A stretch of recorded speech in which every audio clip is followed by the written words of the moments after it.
Hello, it's Debbie Gilbert. I'm the host of the Business Awards show, and I'm also the founder of the Best Businesswoman Awards and the Best SME Awards. And today I'm really pleased to be joined by Carmel Saulbrey. Carmel's journey is a powerful one.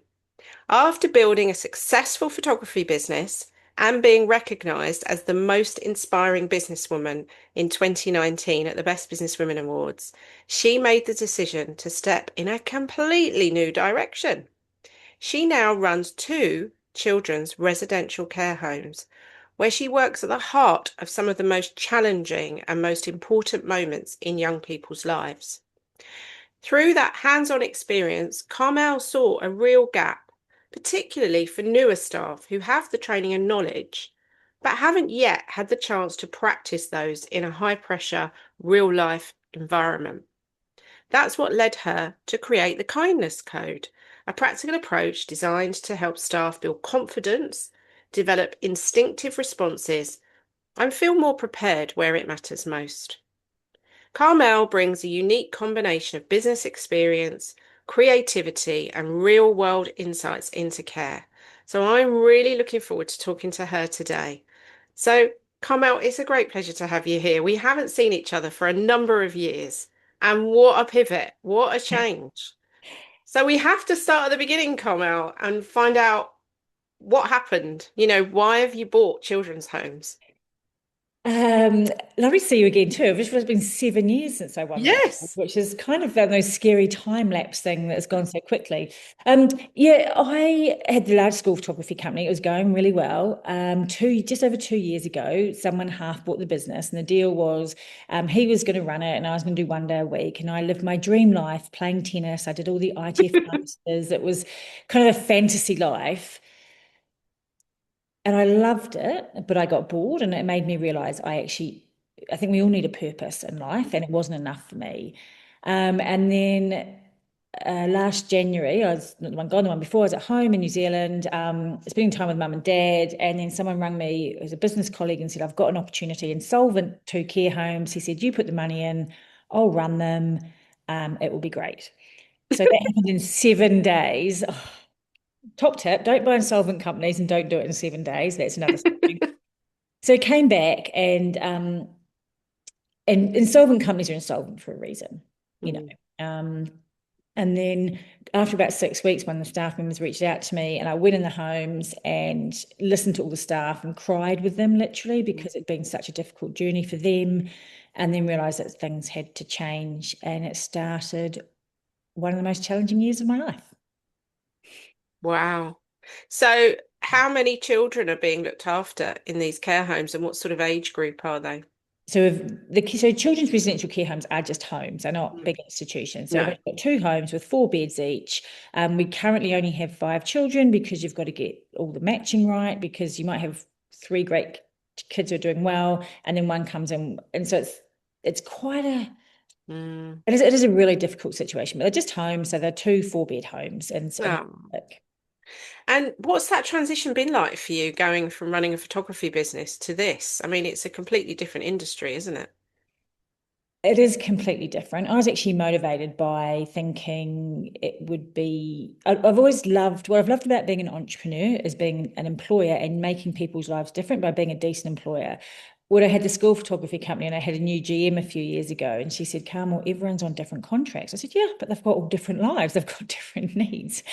So um, so I thought, oh, I did actually think it'd be all women because we were all girls at that stage in the homes. But actually, there's lots of kind, beautiful, lovely men doing amazing work in care, and these kids need to see what good men look like. So Mm.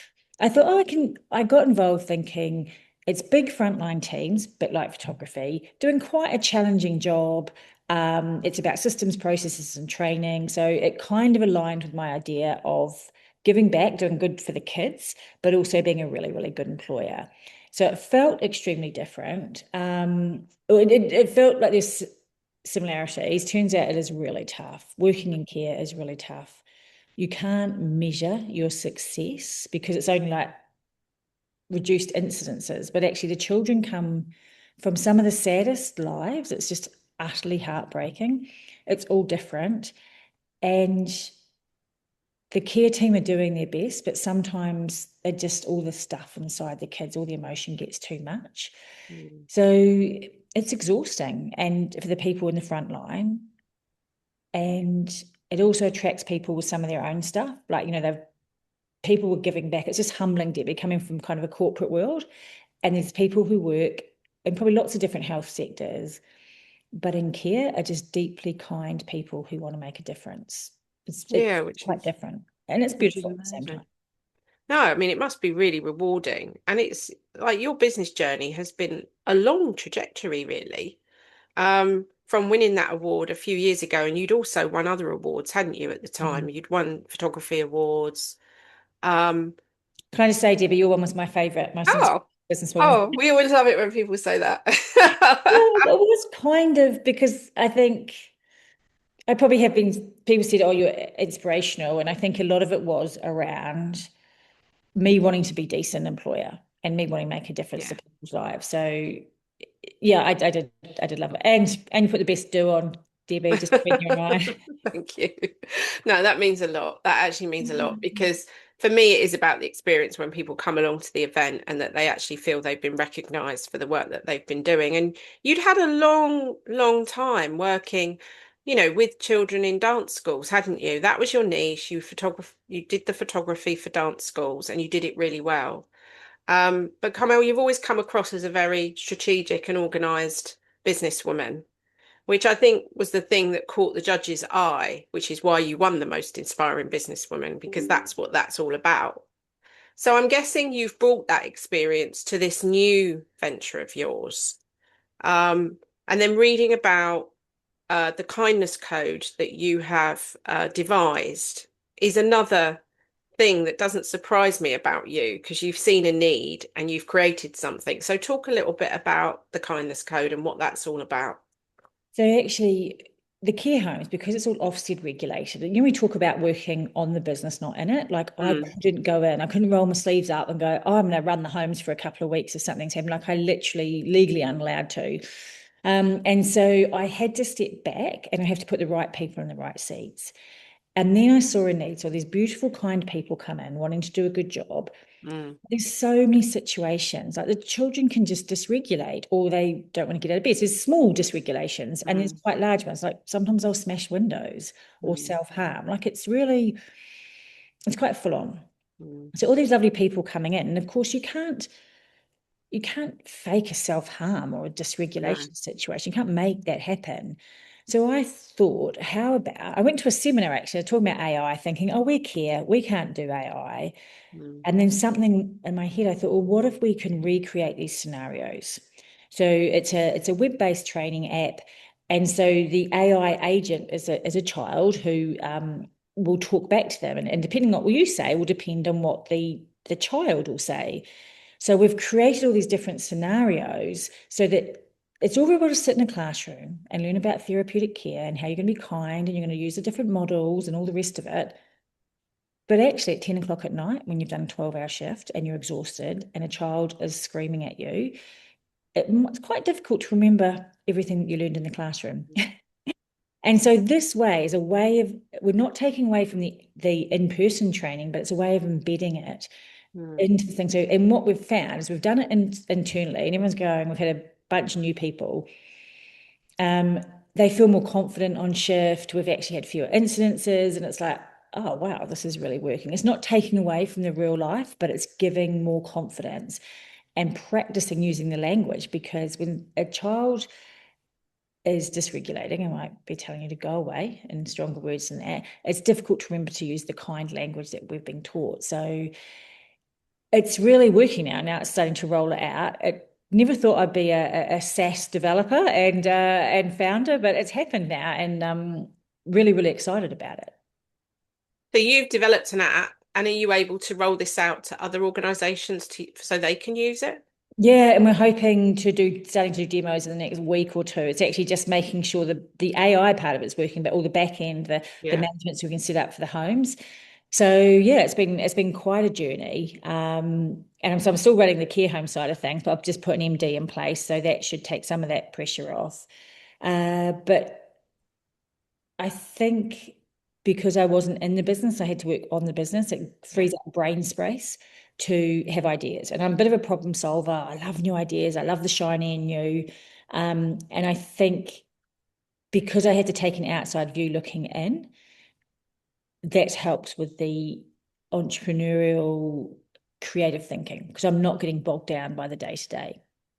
And I think also, you're bringing your own insights into an industry which is really difficult and has been for not just 10 years, 20 years, but hundreds of years. I mean, this is a long-standing problem of children who find themselves without a home. Where are they going to go? How are they going to be looked after? And probably you coming along to this industry is going to help bring these fresh insights where you're looking at it from a slightly different point of view, aren't you? Because you're not your brain isn't muddied with other sort of things where you've worked in the children's care sector for many, many years, and you know where people get ingrained into something, don't Mhm. they? And then they can't see the wood from the trees. So, do you think you're bringing fresh insights into this industry? Absolutely. It was really funny when the school photography company and the guy that bought it would ask, I say, no, no, no, we've done that, it doesn't work. And he just kept being really curious and just asking loads of questions. And so when I went to the care institute, and I know nothing. There's people with all sorts of letters after their name, and I kind of know I know very little. I think I kind of innately am kind Mm. and I understand how it works, but I know I don't really know stuff. And so I said to my team, I said, I'm going to ask loads of questions, ask loads of suggestions, and you're allowed to tell me why they don't work. And I might ask you 10, I might ask you 100, but one or two might be absolute gems that change things. And it has turned out that that's happened because I had to be curious. I had to ask loads of questions. And actually, it was Neil who bought the photography company said, be curious, not critical. It's Mm. actually very much uh, aligned with therapeutic training, as we say, correct connection before correction, and actually be curious, not critical, is the same kind of thing. It's like if someone says something, inquire why, start asking questions before you say, no, no, that's not going to work. And so I've taken that from what I learned from Neil, using what I'm learning in care, and actually the team trust now, and I make suggestions that might work. And I think not having years of experience and knowing that I haven't got years of experience has become a bit of a superpower to be able to see things in a way with fresh eyes because I I have made suggestions that were a bit daft and we haven't executed on them, but this one seems to be working out pretty well. No, but that's really good because, yeah, you might make suggestions that to them don't make sense, but you're clearly coming up with ideas that do. And have you been able to get feedback from the children about how they're responding to the changes that are being made? The children, we're not involving them in this because actually we try and make the homes a home, but the Yeah, feedback we've had from the team using it are like, yeah. wow, because actually they have to talk to it, so they have to actually use the like part of their brain that's thinking, but also actually use their vocal cords. And so So this is with the app that you, with the yeah, app, okay. Yeah, yeah. you're not involving the children with the app. No, I was wondering if the children were involved with any of the changes that were made in the care homes when you took them over and what Uh yeah, so we're sort of listening. feedback. So Yeah, yeah, so we've changed. They were quite big on restraint, so we've changed our like because sometimes you do have to hold the kids, and actually yeah. it's quite an aggressive way. So we've completely changed that. We've changed some of the menus and food things, so small ideas. Eddie Mm, team who've got like what I call a superpower. Like one guy, he's making a zip line in the garden. He's taught the kids how to mow the lawn. So it's like, but another woman is like the best roast dinner cooker ever. So on Sundays, we all know if she's on, everyone's going to get a great dinner. So kind of leaning into what the superpower mm, is. One of my team is actually a magician when it comes to interior design. And so she's redone all the homes. So we're trying to listen to the children more. But actually, again, my focus, because I know I don't know much about therapeutic care, is mm, about the team. How do I empower the team? Because mm, if they're turning up to work happy, confident, excited to be there, and feeling really valued and safe, as we say in therapeutic mm, care, then the trickle down is to the children. So I'm kind of trying to maybe stay in my lane a bit and do mm, empower the managers and give them ways we empower the team, and then that trickles down into mm. the children. And so have you got, going back to the app, big plans for that to roll that out far and wide? I'm trying not to get too excited, Debbie, but yeah. think it's Because, really possible though, definitely. well, so there's ways you could go internationally because actually with AI you can change the voices, though different countries have different cultural differences, but Mm, also there's a big market in foster care. So mm, anyone that's working in our care homes, there's managers and there's supervision, they have to have training and they're on shift with other people. But foster carers, the government's doing a big push on it, and they don't get the same level of training and community. And it's quite lonely and it's quite difficult. And I've been speaking to some care leavers who are now, in their 20s and 30s. And actually, one guy I spoke to was 6 different foster families before mm, reasons. And so it's about making that stronger and kind of making this training. So there's that idea as well. So, but first of all, we're just going to start small. We're focusing on the mm. children's residential care. But it's feeling like a lot of hard work, but it also feels extremely exciting, and it could be amazing. And we've got this beautiful design. It's just lovely. And yeah, I'm trying not to get too excited. I'm just doing one step Mm. at a time, Debbie. Yeah, I mean, continuity of care has always been the challenge, hasn't it, in the children's care industry? And what other things did you spot when you came into this industry that you thought, I can't believe that's happening? Did you spot other things? Well, this is probably out of my spec, but the state pays a lot of money to look after these kids because Mm, it's the Ofsted, because of all the different things that can go wrong. mm, When they turn 16, so they've lived in a home, they go bowling or ice skating, or they get all their food cooked. It's a really wraparound, loving place. At 16, they go to independent living. So basically, they go and live in a little flat on their own. They might be in a house and they live on about 80 quid a week. And yeah. that hurts my head. I'm like, wow. Mm, We wouldn't do that to our own children, let alone a no. child that's had all sorts. Basically, they've all had adults let them down. The adults that should have been there to love and care for them didn't have the skills or resources or the whatever to be able to do that. And so that's the post care, which is sort of not. I've got a few little ideas. I'm speaking to different people. It's a big thing, but Mm. that's what I found the most heartbreaking. And you didn't know about that until you No, went into that. Yeah, no. it's interesting, isn't it? Because often we go into a different industry and our eyes are just literally wide open with Mm. all of the things that are going on that we didn't realize was happening. Um, so And what did also just the sadness of people's lives. yeah, Like it's that's just yeah.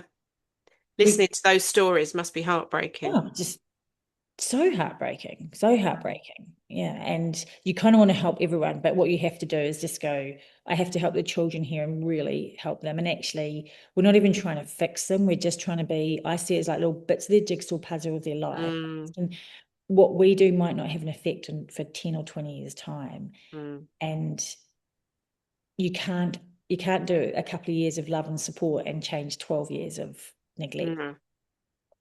And I think that's the hard thing is we can't fix these kids. We just have to hold them and make them feel safe and be part of their journey. Yeah, that's a really nice way of putting it.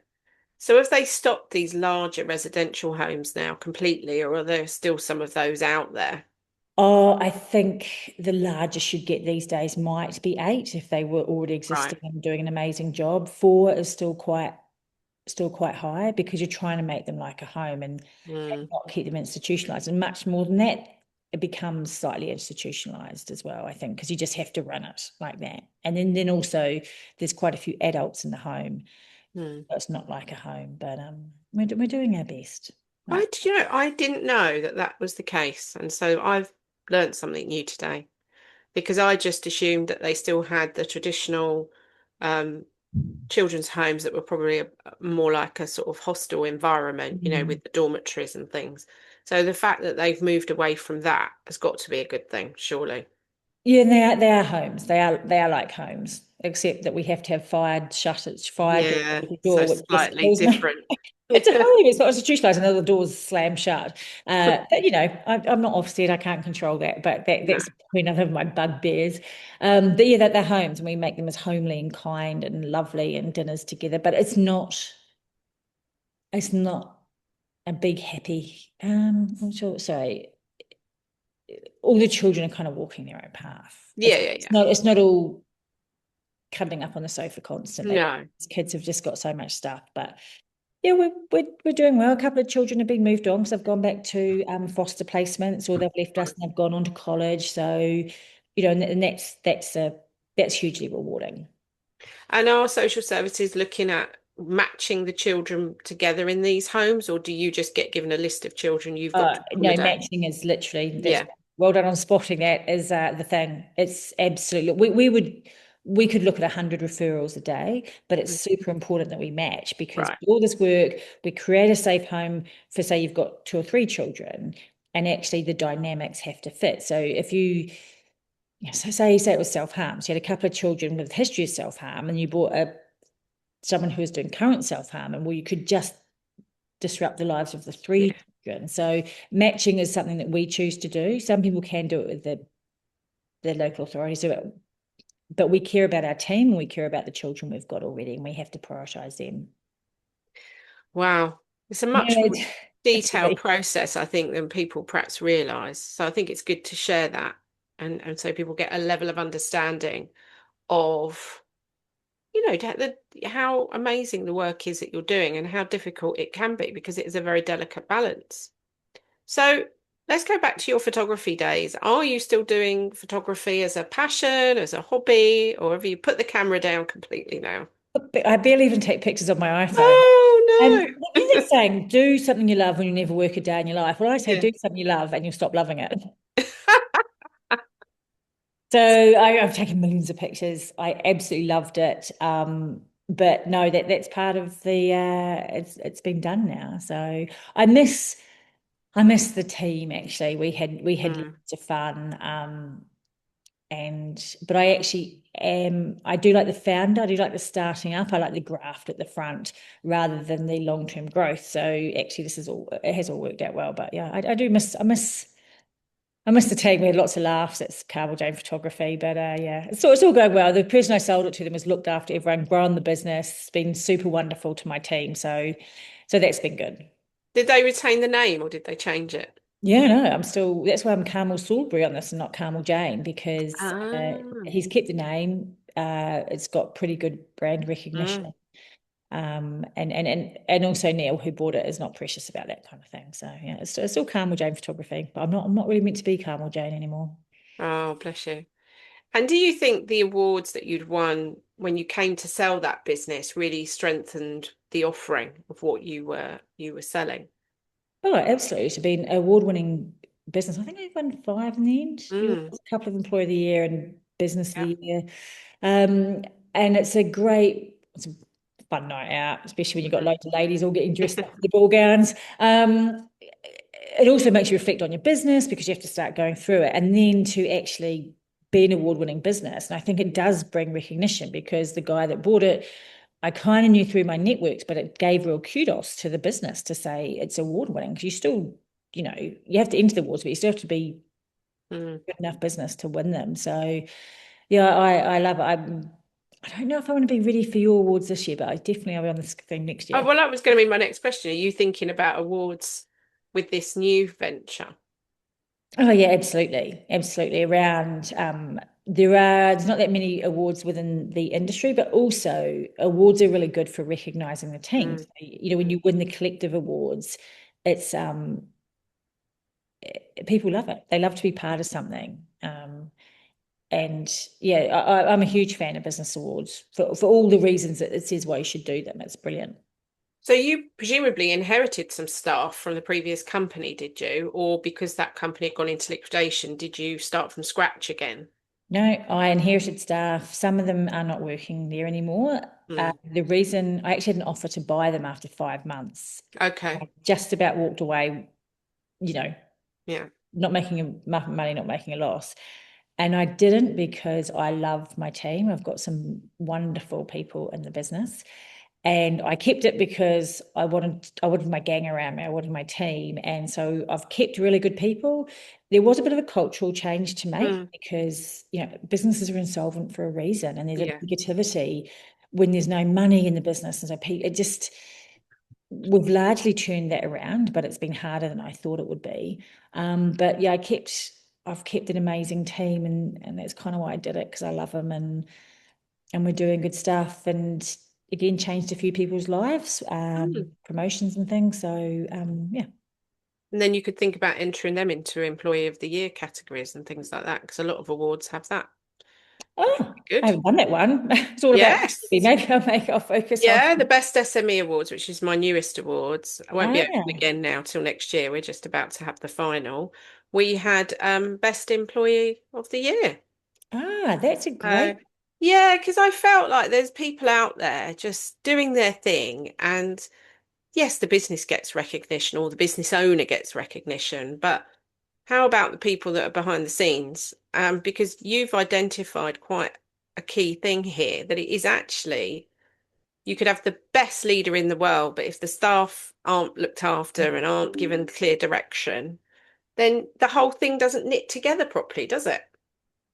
I love that because it is you need, and even though employing people has got more challenging in recent years, Yes, I there's know. there's a whole other conversation. But anyway, um, uh, I've got some amazing people who go Mm, the extra distance, and then I think you've got additionally in care, people yeah. in care, and they do stuff that's hard, and they do it over and over again.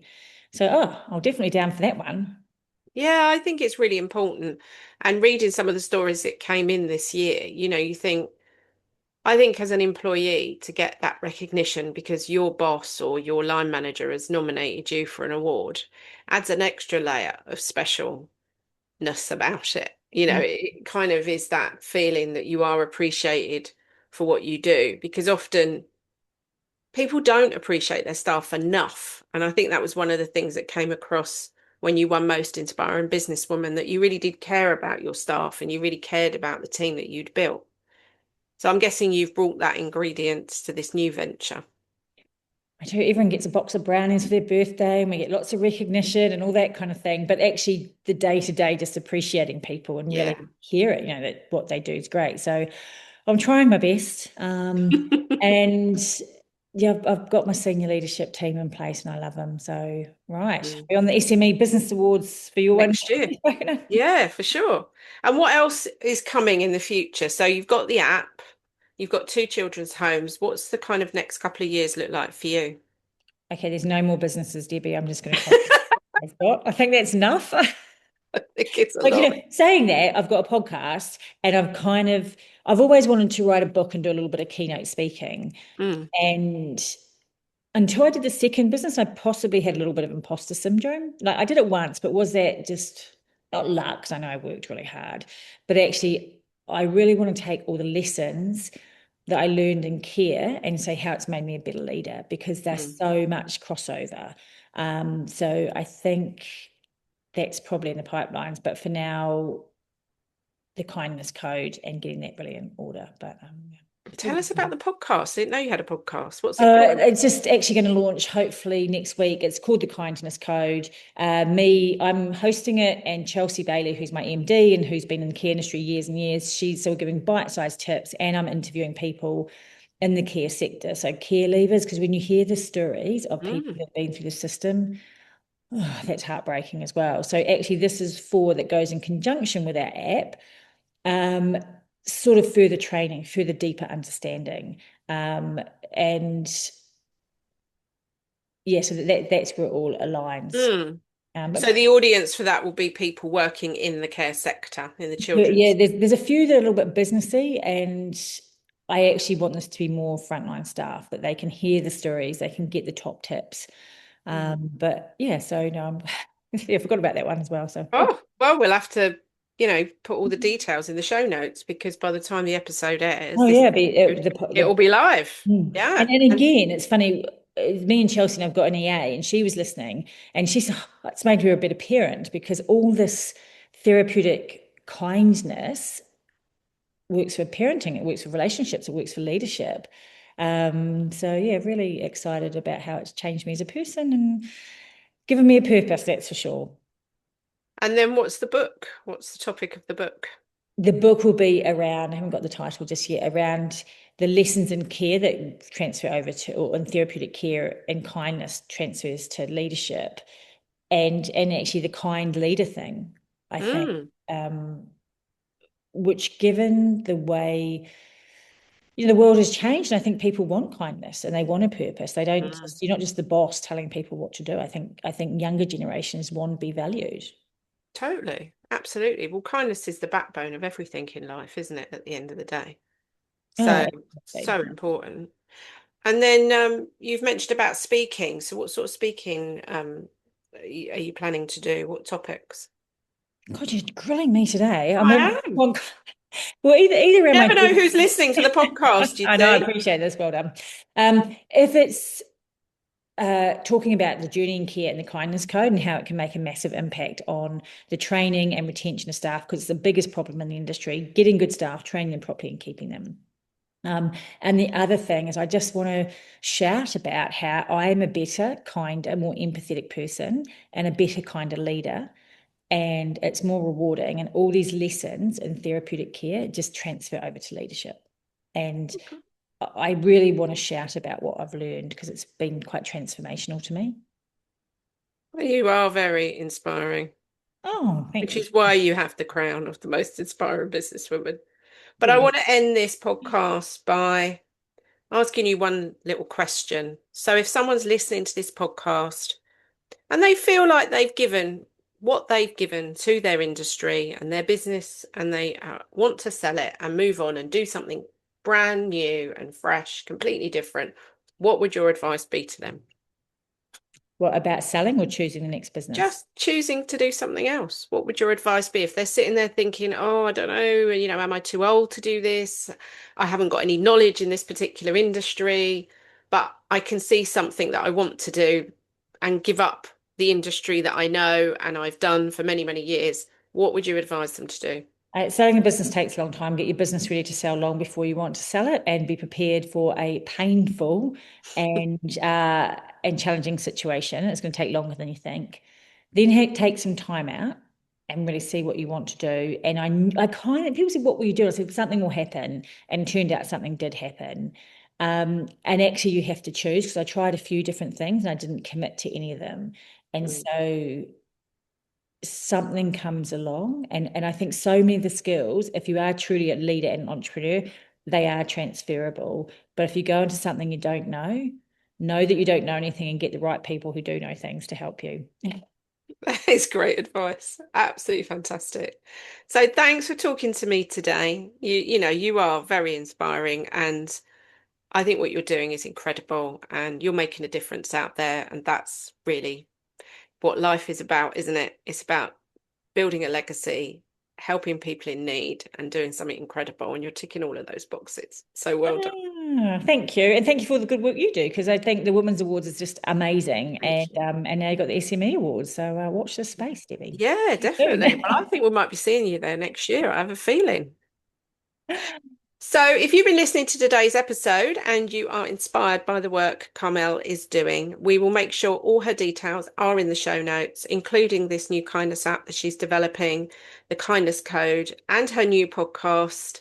And if you're looking for a speaker for an event related to the topics that she's been talking about today, you can get in touch with her and arrange a conversation. So, thank you, Carmel. I wish you continued success with your business. And as I said earlier, I'm sure we're going to be seeing you getting awards for this new business as well. So thank you. Thank you for having me.